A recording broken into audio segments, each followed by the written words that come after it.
All right, let's talk politics with David Heurtel. And boy, do we have a doozy to start off with. They had a load of this story, caused a lot of discussion on the Big Five at 9:05. A former Quebec Liberal Party attaché says she was canned from the party after she liked two pro-Palestine posts on social media. She is not revealing her identity in efforts to protect her future job searches. It began on October 7th. She liked a post on Instagram that mentioned a pro-Palestinian rally in Montreal. That night, she receives a text from M&A Brigitte Garceau. She's the M&A for Robert Baldwin. With a screenshot of the post that she liked on social media, Garceau urged her to give her a call and said, listen, a lot of people are reaching out on this. She reiterates the party's position on the Israel-Hamas matter and told, stop with the likes. Apparently, she liked another post. She was then let go by the party. Is that going too far? How much do likes matter? Let's go to David Heurtel. Hey, David, how you doing? Doing well. How are you, Elias? Listen, you were an M&A, you were a minister, you had staff. Give me your take on this one. Well, I just want to start by saying we don't have all the facts. I mean, the article has the side of the employee that was let go. We don't have the complete story from the other side. We have some quotes from the writing office director, but it doesn't seem that we have the full story. Now, that said, objectively speaking, if we set aside these set of facts and what this employee is saying, the reason that she was let go is because she liked two pro-Palestine posts on social media. When you are a staffer, a political staffer, you are representing the M&A or the minister you're working for. You and your behavior at work and everywhere, not only when you're on the job, it reflects on the M&A and or the minister. So if you cannot abide by the positions that your M&A has taken publicly, and that you actually put yourself in opposition to those positions in a public way, then there's a problem there. It's regardless of the issue. The fundamental problem here is, look, you're allowed to your opinion. You're allowed to not believe 100% that your party and your M&A or minister is publicly supporting. But it's another thing when you publicly are taking an opposite view. Look, earlier since this conflict began, we've had stories where an Air Canada employee posted on social media that he was pro-Palestine or pro-Hamas. I don't remember exactly the details, but because he was wearing an Air Canada logo, Air Canada felt justified in letting him go because of that. So, in a sense, when you are an employee, a political staffer, just like in the government, forget about political staffers. You're supposed to be neutral when you're in government, and when you're on a political side of things, not only are you not neutral, you're tied to a party. You're tied to the M&A, and so. We don't know all the facts here, but generally speaking, I would have to say, look, if you have a problem with a major position that your M&A is taking, what are you doing there? So let me just point out one detail here, which I think really does matter. Okay, so this staffer is 26 years old, and demographically, we've seen the polling. The younger you get, the more off base you are on this one. But I also want to say this happened. The like. It wasn't a post; it was a like. The like happened on October 7th. Which was the day the terrorist attack happened. There had been no retaliation or response from Israel. All we knew is that a massacre had happened in Israel. And people went onto the streets and passed around candy, as you do after terrorist attacks. And so it does, I think that, David, that to me is the big one here. Because timing is everything. So, I would weigh that. If I'm making a decision here, I would weigh that. And I wonder, you ever face a decision like this when you're with a staffer? You ever have to let go of someone because of stuff like this? Let go, no, but there were discussions at some point. with some staffers where we said, look, I mean, either you're with us or you're not. You can't be a bit of both. And so if you are willing to become a political staffer, you are espousing the views of that party and the views of the MNA you're working for. That's the job. And so we can go down the path you're talking about, Elias, about obviously this person apparently liking just barbaric acts and supporting people who are saying yay to that, which makes to me absolutely no sense.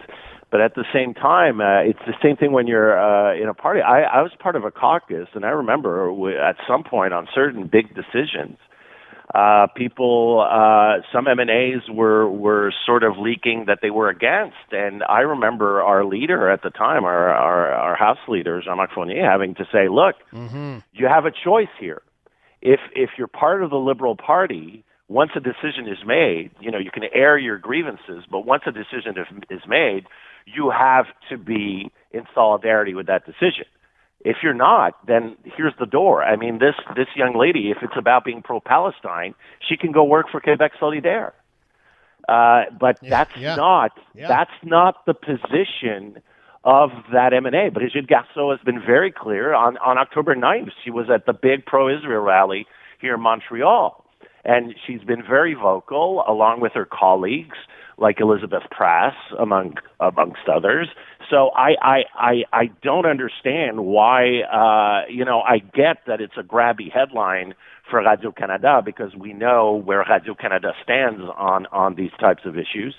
But otherwise, I mean, look, if you can't make sure that you are not causing negative impacts to your MNA, then get out of that job. Hey, David, let's talk quickly about polls here. And Alleges, Journal de Montréal, the Québécois people are releasing a poll here, and it's more continued bad news for the CAQ. Paul Saint-Pierre Plamondon and the PQ, the wind is beneath their feet. They're doing quite well. What's your reaction to the latest poll showing now that since Election Day, the CAQ has lost a quarter of the people that voted for them? No, so a lot of quick points here. First of all, it shows that François Legault, since October 22nd, since October of 2022, has simply not governed. I mean, we've been hearing about tuition hikes, about language, about tunnels, billion-dollar tunnels. But when you poll consistently, people are worried about the cost of living, about housing, about health care, about the poor status of our education system, about senior care. And this government isn't doing anything about this and these very pressing issues for Quebecers since the election. So not surprised that the satisfaction, that number is even more telling. It's gone from 53% to 40%. Yes. And it shows that there's a real problem. Now, for the PQ, of course, Québécois is going to make a lot of big headlines about this. But I would say 26%, yes, it's impressive. There's a wave there, but support for sovereignty hasn't moved. It's still at 35%. So independence is not ticking up. Of course, which just tells you where Quebecers are, right? Exactly. So I'm just saying that until we get to a real election campaign, which is 3 years away, a bit less than 3 years away, and Saint-Pierre Plamondon is going to now have to talk about armies and money and free trade agreements and Brexit. I mean, now this is where some of the dissatisfaction is going. But I would hold off on saying, I wouldn't tell Saint-Pierre Plamondon to start measuring the drapes in the Premier's office. Yes, that would be a little bit too early. This is going to be a really, really consequential day for immigration in Canada. We just got the new number and the pathway forward over the next few years from the Quebec government, and we're going to get more from the Liberals, the federal Liberals, later this afternoon. Continuing with David Heurtel. David, before we get to immigration and the news of literally the hour, finish your thoughts on the polls here, because you wanted to mention some things. Of course, the CAQ not doing well, the PQ doing well. Yeah, what I just wanted to also mention, Elias, I think there has to be a strong mention about the loss of points in this poll by Quebec Solidaire. I think this is a huge deal. Gabriel Nadeau-Dubois is floundering, and I think this party is transforming itself into what the NDP has become federally. It's a small activist party that Quebecers are not seeing as a viable option for government. And already Nadeau-Dubois said a few weeks ago that he himself, he said this publicly, he doubts that he'll be back after the 26 election. But I think maybe he won't even get to 26 the way things are going right now.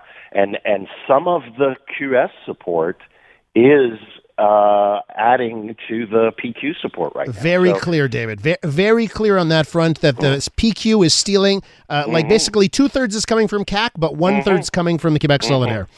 And to your point, let me just go about the age demographics. Okay, Quebec Solidaire support 18 to 34, people that have never had a job, no responsibilities. 38% they lead. Then 35 to 54. Only 14%, 55 plus 3%. Woo! No, and the current race, because they have a male spokesperson and a female spokesperson. Currently, there's the race for the female spokesperson, 3 candidates, and there's been very frank discussions about the candidates being very frank about saying, well, on the one hand, maybe we're not talking enough about independence. And others just admitting what you just said, Elias. We have nothing to grow the party with right now, to talk to the middle class, to talk to suburban voters. Quebec Solidaire just isn't connecting in any way. All right, 3-minute warning, David. Let's talk immigration, okay? So this is going to be a big day. First things first, imagine this. We have a day where the Quebec government is staying the course and adding slightly through a technicality, and then the federal government, Mark Miller, let's see what he announces at 4 p.m. We're expecting him to reduce numbers. But here's the details out of Quebec City. So the 2 options were on the table, 50,000 or increase to 60. Quebec is going to stay the course for the next couple of years at 50,000 a year, but the number will be higher than 50,000 because they will maintain the international students covered under the Quebec Experience program. So it is more of option A with a little bit of a boost, and then they're still going to look at 2026, 2027 at the 60,000 option. They're also making that change. If you want to renew your permit, you have to do a verbal French test after 3 years. So, David, give me your thoughts on the Quebec side of thing, and then what do you expect from Miller later this afternoon? Okay, on the Quebec side, nothing to help the Legault polling numbers, because staying at 50,000 flies in the face of what independent experts are saying, that the minimum requirement for our economy to keep things going is 70,000. And the big employer lobby groups, Conseil du Patronat du Québec and le Regroupement des Chambres de Commerce du Québec, are saying, some of them 80, even 90,000. So there's going to be a huge problem there for our economy. Yet again, the Legault government is going to play this linguistic card, and the Mathieu Bock-Côté card that, going higher is going to be a threat to the Quebec nation, and immigrants are a trap, and it's the grand replacement theory, as Bock-Côté has said before. And so this is nothing good for a Quebec economy that's slowing down.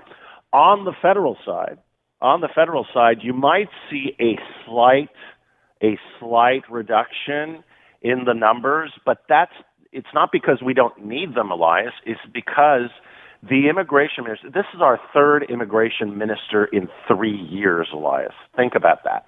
So we've had Ahmed Hussein, we've had Sean Fraser, and now we have Mark Miller, who's been on the job for a couple of months. And so he's a good guy. He did a good job at Indigenous Services.